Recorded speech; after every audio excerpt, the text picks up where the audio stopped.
Finally വള എന്ന ചിത്രത്തിൻ്റെ ആദ്യ പ്രതികരണം ഇപ്പോൾ ആരാധകർക്ക് മുന്നിൽ പുറത്തുവന്നിട്ടുണ്ട്. അഡാപ്റ്റേഷനാണ് നമ്മൾ നോക്കാൻ പോകുന്നത്. വീഡിയോയിലേക്ക് മുൻപ് വീഡിയോ ലൈക്ക് ചെയ്യുക, ചാനൽ സബ്സ്ക്രൈബ് ചെയ്യുക.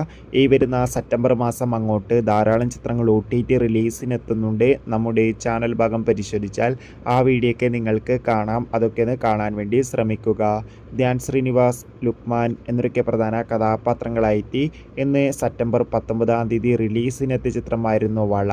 എല്ലാ സിനിമാ പ്രേമികളും ഒരേപോലെ വള എന്ന ചിത്രത്തിൻ്റെ റിലീസിനായി കാത്തിരിക്കുകയായിരുന്നു. ചിത്രത്തിൻ്റെ ട്രെയിലറിനൊക്കെ മികച്ചൊരു പോസിറ്റീവ് റെസ്പോൺസ് ആയിരുന്നു നേടിയെടുക്കാൻ വേണ്ടി സാധിച്ചിട്ടുണ്ടായിരുന്നത്. ഇപ്പോൾ ചിത്രത്തിൻ്റെ ആദ്യ റെസ്പോൺസും പുറത്തുവന്നിരിക്കുകയാണ്. ചിത്രത്തിൻ്റെ ആദ്യ ഷോ കഴിയുമ്പോൾ തന്നെ ചിത്രത്തിന് മികച്ചൊരു അഭിപ്രായം തന്നെ നേടിയെടുക്കാൻ വേണ്ടി സാധിച്ചിട്ടുണ്ട്. ചിത്രം മികച്ചൊരു ത്രില്ലർ ചിത്രമാണെന്നും ചിത്രത്തിൽ ലുക്മാൻ്റെയും ഒപ്പം തന്നെ വിനീത് ധ്യാൻ ശ്രീനിവാസിൻ്റെയും ഒരു വെറൈറ്റി വ്യത്യസ്തമായ അഭിനയവും മികച്ചൊരു എൻഗേജിങ് ചിത്രം തന്നെയാണ് വളയെന്നാണ് ഇപ്പോൾ റെസ്പോൺസിബിൾ സൂചിപ്പിക്കുന്നത്. എന്തായാലും കാത്തിരിക്കാം കൂടുതൽ അപ്ഡേഷൻ അറിയാൻ വേണ്ടി. ചിത്രം കണ്ടവരുടെ അഭിപ്രായം തീർച്ചയായും കമൻറ്റ് ബോക്സിൽ രേഖപ്പെടുത്താൻ വേണ്ടി ശ്രമിക്കുക.